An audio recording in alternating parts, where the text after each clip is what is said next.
최화영, 너 사람 죽였어? 이제는 회장님까지 치라고? 이강혁은 입술 안쪽이 찢어진 채로 피를 삼키고 있었는데요. 그 순간 문이 열리자마자 쌍칼이 먼저 들어왔고 뒤이어 이강혁이 마대창 사무실 문턱을 넘었습니다. 쌍칼은 골프채를 어깨에 걸친 채 툭 내뱉었어요. 회장님, 사고로 끝낼 일 아니죠?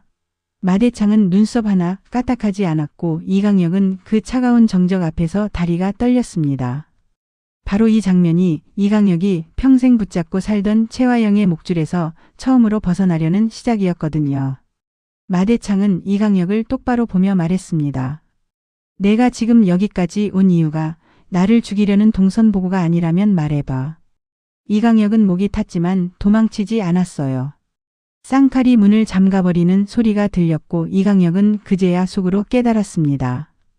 오늘은 보고하러 온 게 아니라 자백하러 온 날이구나. 불과 하루 전만 해도 이강혁은 자신이 이렇게까지 오게 될 줄 몰랐습니다. 골프채가 자신의 뺨을 때렸던 순간이 계속 머릿속에서 울렸거든요. 정신이 번쩍 들면서 가장 먼저 올라온 건 통증이 아니라 질문이었어요. 내가 왜 이렇게 맞으면서까지 최화영 뒷수습을 해야 하지? 그 질문이 한번 튀어나오자 그동안 눌러놓았던 기억들이 줄줄이 올라왔습니다. 이강혁은 처음부터 선을 넘었던 사람이었어요. 30년 전 정숙희의 아이를 빼앗던 그날의 공기, 그날의 울음, 그날의 침묵. 그때부터 이미 멈출 수 없는 쪽으로 발이 들어가 있었는데요. 그걸 스스로도 알면서 모른 척 해왔던 거죠. 이강혁은 오복길 사건을 떠올리자 속이 울렁거렸습니다. 오복길을 죽인 건 최화영이었어도 그 옆에서 길을 비켜준 사람은 이강혁이었거든요. 도와준 게 아니라 못 말린 게 아니라 같이 굴러간 공범이었다는 사실이 뼈처럼 박혀왔습니다. 그래서 이강혁은 깨달았어요. 죄는 혼자 짓는 게 아니라 옆에서 묵인한 사람에게도 묻는다는 걸요. 그때부터 이강혁의 눈빛이 바뀌기 시작했는데 최화영은 그걸 모르거나 알아도 신경 쓸 여유가 없었습니다. 최화영의 눈에는 오직 강준호만 들어왔거든요. 드림그룹을 자기 친아들에게 넘겨줘야 한다는 그 욕망이 다른 모든 위험을 지워버렸습니다. 최화영은 마대창을 떠올릴 때마다 손끝이 저렸어요. 저 늙은이는 왜 안 쓰러져? 죽지도 않고 건강하기만 한 마대창이 버티는 한 최화영의 꿈은 합법이 될 수 없었습니다. 그래서 최화영은 이강혁을 불렀습니다. 목소리는 조용했지만 내용은 미쳤어요. 회장 동선 파악해. 늘 차 타고 다니잖아. 교통사고로 위장하면 깔끔해. 그 말을 듣는 순간 이강혁은 숨이 턱 막혔습니다. 오복길, 오장미 그리고 이제는 마대창까지 끝이 없었습니다. 최화영의 죄는 욕망이 아니라 파멸이었어요. 이강혁은 경악하면서도 겉으로는 표정을 지웠습니다. 이강혁이 그동안 살아남은 방법은 하나였거든요. 놀라지 않는 척, 겁먹지 않는 척, 충성하는 척. 그런데 이번엔 척이 안 됐습니다. 속에서 무너지는 소리가 났어요. 회장님까지요? 이강혁이 묻자 최화영은 눈도 안 깜박였습니다. 그래. 그 사람만 사라지면 드림은 준호한테 갈 수 있어. 그 말이 더 끔찍했어요. 회사를 위해서가 아니라 내 아들을 위해서라면서 사람 목숨을 계산표처럼 쓰고 있었습니다. 이강혁은 잠깐 고개를 숙였는데요. 그 순간 그의 머릿속에는 정숙희의 얼굴이 스쳐갔습니다. 아이를 잃고도 울지도 못했던 눈, 아무 말도 못하고 얼어붙었던 손. 그 장면이 왜 지금 올라오냐고요? 이강혁이 드디어 깨달았기 때문입니다. 최화영이 시키는 일을 하면 할수록 이강혁 자신이 사람이 아니라 도구가 되어간다는 걸요. 그리고 도구는 결국 버려진다는 걸요. 이강혁은 그 사실을 너무 늦게 배웠습니다. 그래도 이강혁은 최화영에게 알겠습니다 라고 말해버렸습니다. 입에서 나온 순간 이강혁은 스스로가 한심해서 눈을 감았어요. 하지만 이강혁은 그 알겠습니다를 실행으로 바꾸지 않을 생각이었습니다. 이번엔 다르게 가보려고 했거든요. 최화영의 지시를 따르는 척하면서 최화영이 가장 두려워할 곳으로 향하기. 최화영이 숨기려 했던 죄를 최화영이 절대로 닿게 하면 안 되는 사람에게 들려주기. 그 사람 마대창. 그날 아침 장미는 서린의 얼굴로 마대창 집에 있었습니다. 몸이 멀쩡하지도 않았는데요. 그래도 침대에 누워 있을 생각이 없었어요. 누워 있으면 누워 있는 대로 누군가가 또 회복 중이라는 말로 시간을 벌고 그 사이에 사고를 하나 더 만들 거라는 걸 장미는 알고 있었거든요. 장미는 거울 앞에 서서 얼굴을 한번 쓸어내렸습니다. 겉은 설인인데 속은 장미라서 눈빛이 튀어나오면 끝이었어요. 감정이 세면 들키거든요. 마대창은 사람 눈빛을 놓치지 않고 채화영은 그 틈을 기다리는 사람이니까요. 장미는 조용히 1층으로 내려갔습니다. 누군가가 먼저 설이나 하고 부르면 그 순간부터 장미는 설인으로만 반응해야 했어요. 오늘 이 집은 안전한 곳이 아니라 가장 위험한 무대였습니다. 장미가 살아남는 방식은 하나였거든요. 설인으로 보이되 장미로 판단하기. 결국 장미는 차에 올랐습니다. 목적지는 드림호텔이었는데요. 장미가 움직이기로 한 이유는 단순했습니다. 안 보이는 곳에서 당하느니 보이는 곳에서 버틴다. 그리고 로비에 들어서는 순간 장미는 바로 강준호를 마주쳤습니다. 강준호는 반사적으로 말을 꺼냈어요. 설인 괜찮아. 장미는 상냥하게, 너무 상냥해서 오히려 낯설 정도로 답했습니다. 걱정해줘서 고마워요. 강준호가 그 순간 잠깐 굳었습니다. 설인이 원래 이렇게 말했나? 왜 오늘은 사람을 밀어내는 방식이 이렇게 조용하지? 장미는 강준호를 업무로만 대했습니다. 미소도 말투도 거리도 딱 필요한 만큼만요. 장미는 아직 모릅니다. 마설인이 강준호와 결혼하고 싶어 한다는 것, 채화영이 그 결혼을 방패로 쓰려 한다는 것. 그래서 장미는 스스로를 잘라냈는데요. 강준호는 그 잘림이 더 신경 쓰였습니다. 강준호는 속으로 생각했어요. 설마 내가 설인을? 그리고 그 다음 생각이 더 위험했죠.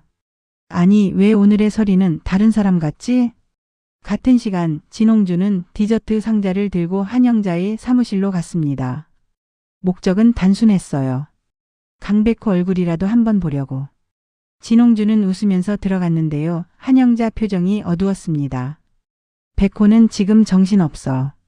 오장미가 아직도 못 깨어나서 진홍주가 그 말을 듣자 눈빛이 번쩍했어요. 병원이 어디예요? 한영자가 대답을 망설이자 진홍주는 더 다정한 척했지만 속은 이미 뛰고 있었습니다. 백호를 볼 수 있어. 그 생각 하나로 진홍주는 병원으로 향했습니다. 병원 복도는 늘 그렇듯 차가웠는데요. 진홍주는 병실 앞에서 발이 멈췄습니다. 문틈으로 보이는 얼굴이 이상했거든요. 환자 이름은 오장미라고 되어 있는데 침대 위 얼굴은 마설인이었습니다. 진홍주는 숨이 턱 막혀서 손잡이를 잡았다 놓았습니다. 말도 안 돼. 진홍주는 문을 열지 못하고 몇 걸음 뒤로 물러났어요. 머리가 하얘졌습니다. 그럼 집에 있는 마설이는 또 뭐야? 내가 지금 뭘 본 거야? 진홍주는 그대로 병원을 뛰쳐나왔습니다. 엘리베이터를 기다릴 시간도 없었어요. 집에 돌아온 진홍주는 염산호를 붙잡았습니다. 엄마, 설인이가 한 명 더 있어. 내 눈으로 방금 보고 왔다냐. 염산월은 처음엔 웃어넘기려 했는데요. 진홍주가 교통사고 날짜를 꺼내는 순간 염산월의 눈빛이 딱 굳었습니다. 마설인 교통사고 날짜와 오장미 교통사고 날짜가 같고 지금 병원에 있는 오장미는 마설인 얼굴을 하고 있다는 것. 그게 사실이라면 이건 단순한 닮은 꼴이 아니었습니다. 염산월은 조용히 물었습니다. 홍주야, 너 그걸 확실히 봤어? 진홍주는 고개를 미친 듯이 끄덕였어요. 그 순간 염산월은 계산을 시작했습니다. 이걸 우리가 먼저 잡으면 채화영을 엿먹일 수도 있고. 진홍주는 입술을 깨물었습니다. 아니면 마대창한테 바로 일러버릴까? 두 사람은 잠깐 침묵했는데요. 그 침묵 속에는 욕망도 두려움도 복수도 함께 섞여 있었습니다. 병원에서는 강백호가 오장미 병실 앞에서 숨을 고르고 있었습니다.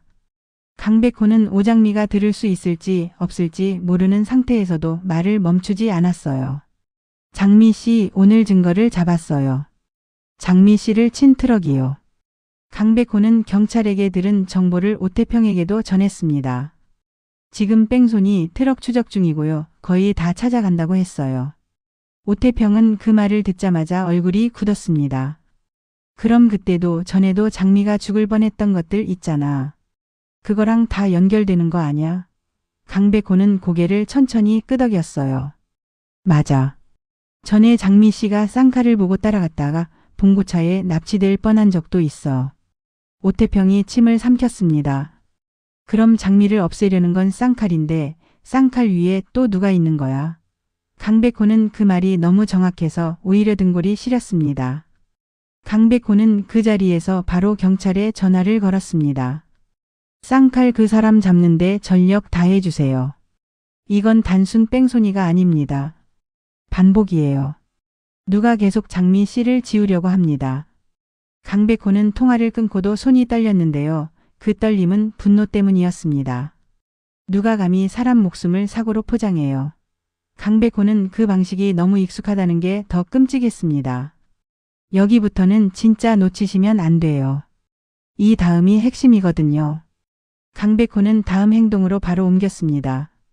강백호는 형 강준호에게 들었던 마서린이라는 사람을 직접 만나야 했어요.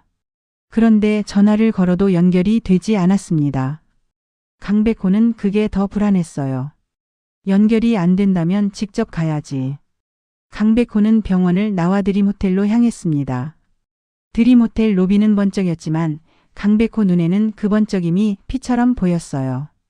겉은 깔끔한데 속은 썩어 있는 곳. 강백호는 프런트에 말했습니다. 마서린 실장 만나러 왔습니다. 직원이 당황하자 강백호는 더 단호하게 붙였습니다. 급한 일입니다. 그 시각 드림호텔 안에서는 오장미가 누군가가 찾는다는 말을 듣고 로비로 내려오고 있었습니다. 오장미는 심장이 뛰었어요. 자신을 찾는 사람이 누군지 모르지만 지금은 누구든 위험할 수 있거든요. 로비 계단을 내려오는 오장미의 눈앞에 강백호가 보였습니다. 그 순간 오장미는 발끝이 얼어붙었습니다. 강백호를 아는 척해야 할까? 아니면 마서린인 척해야 할까? 오장미는 한 번 숨을 들이마셨는데요. 그 짧은 순간에 머릿속에서 계산이 수십 번 돌아갔습니다. 아는 척하면 강백호가 믿어줄까? 모르는 척하면 강백호가 의심할까? 그리고 무엇보다 최화영이 어디선가 이 장면을 보고 있으면 어떡하지? 강백호도 오장미를 보자마자 표정이 흔들렸습니다. 눈앞의 사람은 분명 마서린 실장으로 서 있어야 하는데 강백호의 눈에는 오장미가 보였거든요. 강백호는 조심스럽게 한 발 다가갔습니다. 장안희 실장님. 강백호의 입이 멈칫했어요. 이름이 튀어나올 뻔했거든요. 오장미는 그 멈칫을 보고 결심했습니다. 더 숨기면 더 큰 사고가 난다. 오장미는 강백호에게 다가가 아주 낮게 말했습니다. 여기서 말하면 위험해요. 강백호는 눈빛으로 답했습니다.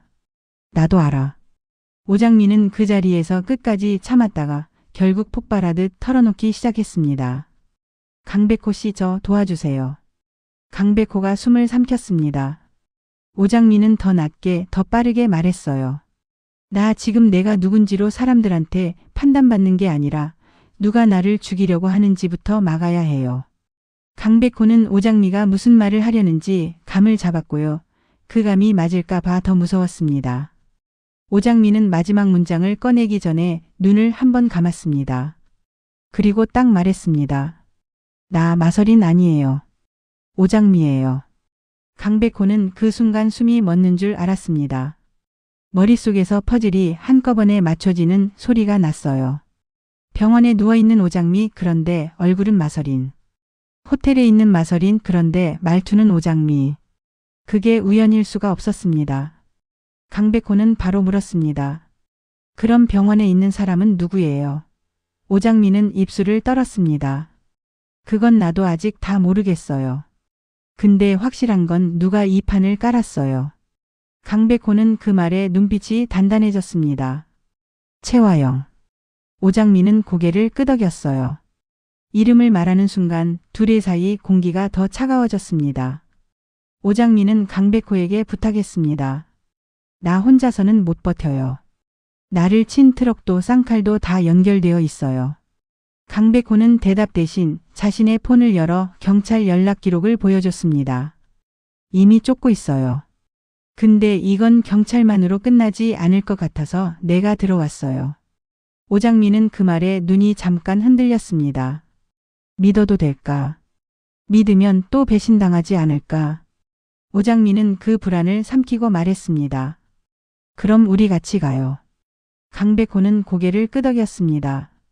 둘은 로비 한가운데서 동맹을 맺은 셈이었습니다. 그런데 세상은 친절하게 시간을 주지 않죠. 오장미와 강백호가 아주 짧게 대화하는 사이 누군가의 시선이 로비를 스쳤습니다. 최화영의 사람일 수도 있고 이강혁의 사람일 수도 있고 쌍칼의 사람일 수도 있어요.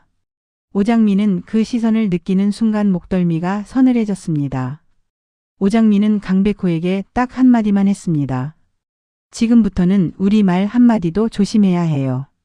그때 이강혁은 최화영의 전화를 끊고 차 안에서 손을 부들부들 떨고 있었습니다. 이강혁은 마대창 동선을 파악하라는 지시를 받았지만 머릿속에는 다른 동선이 그려지고 있었어요. 회장을 죽이는 길이 아니라 회장에게 가는 길. 이강혁은 거울을 봤습니다. 입가에 멍, 눈 밑에 찢긴 살. 그 얼굴이 너무 초라했는데요. 더 초라한 건 마음이었습니다. 이강혁은 스스로에게 물었습니다. 내가 여기서 멈추면 살아남을 수 있을까? 답은 뻔했습니다. 최화영은 멈추는 사람을 살려두지 않습니다. 그래서 이강혁은 살아남기 위해 배신을 선택하려 했고요. 사실은 살아있기 위해 배신을 선택하려 했습니다. 이강혁은 쌍칼을 불렀습니다. 쌍칼은 원래 이강혁을 무시했지만 요즘은 달랐습니다. 일이 너무 커졌거든요. 왜 불렀어? 쌍칼이 묻자 이강혁은 단도직입적으로 말했습니다. 회장 사무실로 가. 쌍칼이 웃었습니다. 뭐야, 이제 회장도 치게? 이강혁은 웃지 않았어요. 치러 가는 게 아니야. 들어가서 듣고 나와. 쌍칼이 눈을 가늘게 뜨며 물었습니다. 뭘? 이강혁은 딱 한마디를 던졌습니다. 최화영이 어디까지 갔는지. 쌍칼은 그 말을 듣자마자 감이 왔습니다. 이강혁이 지금 흔들리고 있다는 걸요. 쌍칼은 비웃듯 말했습니다. 너 이제 와서 양심 생겼냐? 이강혁은 대답하지 않았습니다. 양심이 생긴 게 아니라 공포가 생긴 겁니다. 최화영의 욕망이 자신까지 삼킬 공포. 그 공포가 이강혁을 끌고 여기까지 왔어요. 이강혁은 쌍칼에게 더 구체적으로 지시했습니다. 문 잠그고 회장님 앞에서 장난치지 마. 쌍칼이 피식 웃었습니다. 회장님 앞에서 장난치면 내가 먼저 죽지. 쌍칼은 그렇게 말하면서도 손이 골프채 쪽으로 갔는데요. 그 버릇이 참 무서웠습니다. 쌍칼은 폭력을 대화로 쓰는 사람입니다. 마대창은 사무실에서 서류를 보고 있었습니다. 이강혁과 쌍칼이 들어오는 걸 봤지만 놀라지 않았습니다. 마대창은 이미 눈치를 채고 있었어요. 최화영 주변이 요즘 너무 급했고 너무 무리했고 너무 조용했거든요. 마대창은 그 조용함이 정상이 아니라 정리라는 걸 아는 사람이었습니다. 그래서 마대창은 말했습니다. 둘이 같이 온 건 처음이군. 이유가 뭐냐? 쌍칼이 먼저 입을 열려 하자 이강혁이 손으로 막았습니다. 이강혁은 마대창을 바라보며 말했어요. 회장님, 저는 오늘 보고하러 온 게 아닙니다. 마대창이 눈을 좁혔습니다. 그럼? 이강혁의 목이 탔습니다. 하지만 도망치지 않았어요. 제가 죄를 끊으러 왔습니다. 쌍칼은 그 말에 어이없다는 듯 웃었습니다. 야, 너 지금 뭐라고 그런데? 마대창이 쌍칼을 한번 쳐다보는 순간 쌍칼 입이 닫혔습니다. 마대창은 사람을 소리로 누르는 게 아니라 시선으로 누르는 사람이었어요. 마대창은 이강혁에게 물었습니다. 최화영이 나한테까지 손을 댄다고 했나? 이강혁은 잠깐 숨을 멈췄다가 고개를 끄덕였습니다. 네. 회장님 동선을 파악하라고 교통사고로 위장하자고 했습니다. 그 말이 사무실 공기를 찢었어요. 쌍칼도 그제야 웃음이 사라졌습니다. 쌍칼은 속으로 생각했죠. 이 정도면 내가 단순한 칼잡이가 아니라 사형수네. 마대창은 잠깐 창밖을 보다가 아주 낮게 말했습니다. 그래서 넌 지금 나한테 살려달라고 온 거냐 아니면 최화영을 팔아넘기러 온 거냐. 이강혁은 그 질문에 제대로 맞았습니다. 이강혁은 떨리는 손을 주먹 쥐고 말했습니다. 둘 다입니다. 전 이제 더는 못하겠습니다. 이강혁은 말하면서도 스스로가 웃겼어요. 못하겠습니다 라고 말하는 입이 그동안은 알겠습니다만 했던 입이었으니까요. 마대창은 이강혁을 뚫어지게 봤습니다. 그리고 딱 잘라 말했습니다. 너는 공범이다. 이강혁의 얼굴이 창백해졌습니다. 마대창은 이어서 말했어요. 하지만 공범이 끌고 오는 진실은 무기가 될 수 있지. 그때 쌍칼이 갑자기 끼어들었습니다. 회장님, 난 억울한데요. 난 시키는 대로만. 마대창이 쌍칼을 보며 끊었습니다. 시키는 대로 하면 죄가 없어지냐. 쌍칼은 입을 다물었어요. 그 한마디가 너무 무거웠습니다. 마대창은 이강혁에게 질문을 이어갔습니다. 오장미 트럭도 최화영이냐. 이강혁은 눈을 감고 고개를 끄덕였습니다. 네, 정확히는 최화영이 없애라고 했고 쌍칼이 움직였습니다. 쌍칼이 벌컥 소리치려는 순간 마대창이 손을 들어 막았습니다. 조용히 해. 쌍칼은 정말로 조용해졌습니다. 이강혁은 거기서 끝내지 못했어요. 입을 연 김에 그동안 목구멍에 걸렸던 것들이 쏟아져 나왔습니다. 정숙희의 아이, 빼앗긴 아기, 바뀐 삶, 그리고 오붓길. 이강혁의 목소리는 점점 잠겼고요. 마대창의 얼굴은 점점 굳었습니다. 마대창은 한동안 말이 없었는데요. 그 침묵이 오히려 무서웠습니다. 마대창은 분노를 소리로 터뜨리는 사람이 아니거든요. 마대창은 결정을 조용히 내리는 사람입니다. 그리고 그 결정이 내려지면 누군가의 인생은 끝납니다. 이강혁은 마대창 앞에서 고개를 숙였습니다. 회장님, 제가 살고 싶어서 온 게 아니라 이제는 살아있는 사람이 되고 싶어서 왔습니다. 마대창은 이강혁에게 마지막으로 확인했습니다. 최화영이 지금 원하는 건 뭐지? 이강혁은 숨을 삼키고 말했습니다. 강준호 드림그룹을 강준호에게. 마대창의 눈빛이 아주 잠깐 흔들렸습니다. 그 흔들림은 놀람이 아니라 확신이었어요. 최화영이 결국 어디로 갈지 마대창은 이미 알고 있었던 것처럼요. 한편 드림호텔 로비에서 오장미와 강백호는 서로의 호흡을 맞추기 시작했습니다. 오장미는 강백호에게 조용히 말했습니다. 내가 여기서 버티는 동안 병원 쪽도 계속 봐줘요. 거기서 뭔가가 터질 것 같아요. 강백호는 고개를 끄덕이며 답했습니다. 그리고 난 쌍칼 잡을 거예요. 쌍칼이 잡히면 그 위도 드러납니다. 오장미는 그 말에 잠깐 눈을 내렸습니다. 그 위라는 말이 너무 익숙해서요. 늘 누군가 위에 있었고 늘 누군가 아래에서 죽었습니다. 진홍주와 염산월도 가만히 있지 않았습니다. 염산월은 빠르게 선택지를 저울질했어요. 지금 정보를 들고 마대창에게 가면 마대창은 움직일 겁니다. 그런데 그 움직임이 염산월에게 유리하게 돌아올까요? 진홍주는 더 직접적이었습니다. 엄마, 이걸로 최화영 숨통 끊자. 우리도 당한 게 있는데. 염산월은 천천히 말했습니다. 홍주야, 복수는 타이밍이야. 우리가 칼을 먼저 휘두르면 칼자루를 뺏길 수도 있어. 진홍주는 답답해서 발을 굴렀습니다. 그럼 언제? 염산월은 한마디만 했습니다. 확실한 증거가 손에 들어오는 순간. 그 순간을 누가 먼저 잡느냐가 53회의 판을 갈라버립니다. 이강혁이 마대창 앞에서 입을 연 순간부터 최화영의 세상은 금이 가기 시작했거든요. 그런데 최화영은 아직도 모르고 있습니다. 최화영은 강준호만 보고 달리고 있으니까요. 준호만 있으면 돼. 그 집착이 최화영을 더 잔인하게 만들고 더 무모하게 만듭니다. 최화영은 지금도 이강혁에게 메시지를 보냈을 거예요. 동선 보고해. 오늘 안에 끝내. 그 메시지가 이강혁을 마지막 시험대에 올려놓습니다. 마대창은 이강혁을 내보내지 않았습니다. 너는 지금부터 내 앞에서 움직여. 이강혁이 놀라서 고개를 들었는데요. 마대창은 더 차갑게 말했습니다. 최화영이 너를 어떻게 쓰는지 내가 이제는 안다.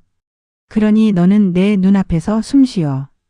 이강혁은 그 말이 감옥인지 보호인지 헷갈렸습니다. 하지만 확실한 건 하나였어요. 최화영에게로 다시 돌아가면 이강혁은 죽습니다. 마대창에게 붙으면 이강혁은 살아남을 가능성이 생깁니다. 이강혁은 그 가능성에 매달리기로 했습니다. 쌍칼은 사무실 구석에서 이 모든 대화를 듣고 있었습니다. 쌍칼은 속으로 계산했습니다. 이강혁이 입을 열면 난 같이 묻히겠지. 쌍칼은 그 순간 처음으로 두려움을 느꼈습니다. 쌍칼은 늘 남을 두려움에 빠뜨리는 사람이었는데 자신이 두려움에 빠지니 세상이 낯설더라고요.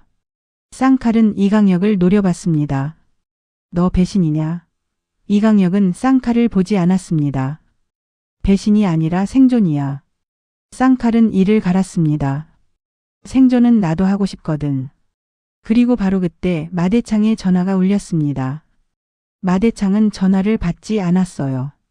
대신 천천히 말했습니다. 최화영은 지금도 누군가를 처리하라고 할 거다. 이강혁의 심장이 쿵 내려앉았습니다. 마대창이 이어서 말했어요. 그 처리가 나일지 오장미일지 강준호일지 그녀는 선택하지 않는다. 다 하려고 한다.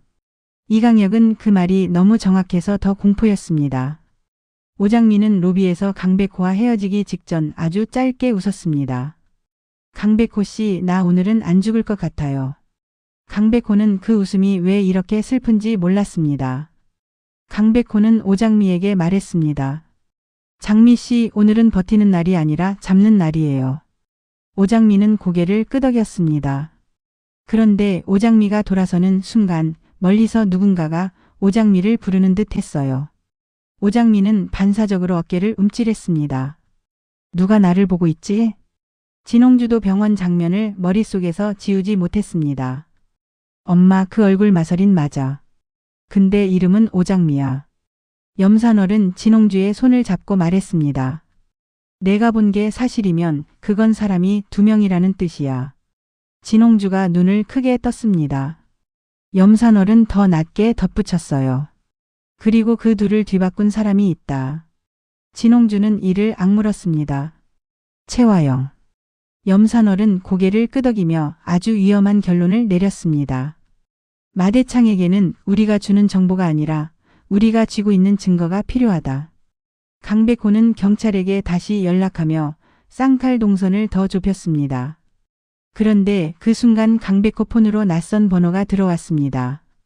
강백호가 전화를 받자 낮고 급한 목소리가 들렸습니다. 강백호 변호사님, 나 이강혁입니다. 강백호는 숨이 멎었습니다. 이강혁이 왜 지금 강백호에게 연락을 해요? 이강혁은 떨리는 숨으로 말했습니다. 최화영이 회장님까지 사고로 만들려 합니다. 오늘 안에. 강백호의 눈빛이 딱 바뀌었습니다. 이강혁이 거짓말을 하든 말든 중요한 건 지금 이 메시지가 막아야 할 일을 가리킨다는 거였거든요. 강백호는 이를 악물고 말했습니다. 당신 어디 있어요? 이강혁은 짧게 답했습니다. 마대창 사무실 안입니다. 이 한 통의 전화가 들인가 사람들을 한 줄로 세워버릴 겁니다. 오장미는 로비에서 강백호에게 다시 문자를 보냈고 강백호는 오장미에게 단답으로 답했어요. 움직이지 마. 오늘은 내가 간다. 오장미는 그 짧은 문자를 보고 손이 떨렸습니다. 그 떨림은 공포였지만 동시에 안도였습니다. 혼자가 아니라는 안도. 하지만 안도는 잠깐이고요. 곧 더 큰 공포가 옵니다. 최화영은 누가 자신을 배신했는지 알아차리는 순간 더 크게 터뜨릴 사람이니까요. 마대창 사무실 안에서 마대창은 마지막으로 쌍칼에게 물었습니다. 너는 누구 지시로 움직였지? 쌍칼은 입을 다물었습니다. 마대창은 눈빛으로 압박했습니다. 쌍칼이 결국 툭 내뱉었어요. 최화영. 그 한 단어가 떨어지는 순간 이강혁은 속으로 울었습니다. 이제 돌이킬 수 없어요. 하지만 돌이키지 않을 겁니다. 이강혁은 마대창을 향해 고개를 숙이며 말했습니다. 회장님, 제가 다 말하겠습니다. 대신 오장미만은 오늘은 막아주십시오. 마대창은 이강혁의 말에 눈을 아주 잠깐 감았다 뜨더니 차갑게 한마디 했습니다. 오장미는 이미 누군가의 표적이 아니라 판을 뒤집는 사람이다. 그리고 바로 그 순간 최화영의 메시지가 이강혁 폰에 또 떴습니다. 지금 어디야? 보고해. 이강혁은 그 메시지를 보며 손가락이 굳었습니다. 마대창은 그 화면을 보더니 아주 천천히 말했습니다. 답장해. 이강혁은 마대창을 바라봤습니다. 뭐라고요? 마대창은 다시 말했습니다. 답장해. 너는 이제부터 내가 시키는 대로 움직인다. 이강혁은 그제야 깨달았습니다. 오늘부터 최화영이 이강혁을 조종하는 게 아니라 마대창이 최화영을 조종하기 시작한다는 걸요. 마지막으로 오장민은 루비의 거울에 비친 자신의 얼굴을 봤습니다. 그 얼굴이 누구의 얼굴로 보이든 오장민은 이제 하나만 생각합니다. 살아남아서 끝까지 말하기. 누가 사람을 바꿔치기 했는지, 누가 사람을 사고로 지었는지, 누가 드림을 핏줄로 훔치려 했는지. 그리고 그 순간 오장민은 속으로 한마디 했어요. 최화영, 이제부터는 내가 너를 사고로 만들 거야. 구독 한 번만 눌러두시면 다음 화에서 이강혁의 첫 자백이 어디까지 터지는지, 그리고 마대창이 진짜로 움직이는지 판이 뒤집히는 순간을 놓치지 않으실 거예요. 다음 화흑은 이거예요. 마대창 사무실 문이 다시 열리는 순간 들어오는 사람은 경찰도 강백호도 아니라 최화영입니다. 최화영은 웃으면서 말하거든요. 회장님, 제가 늦었죠.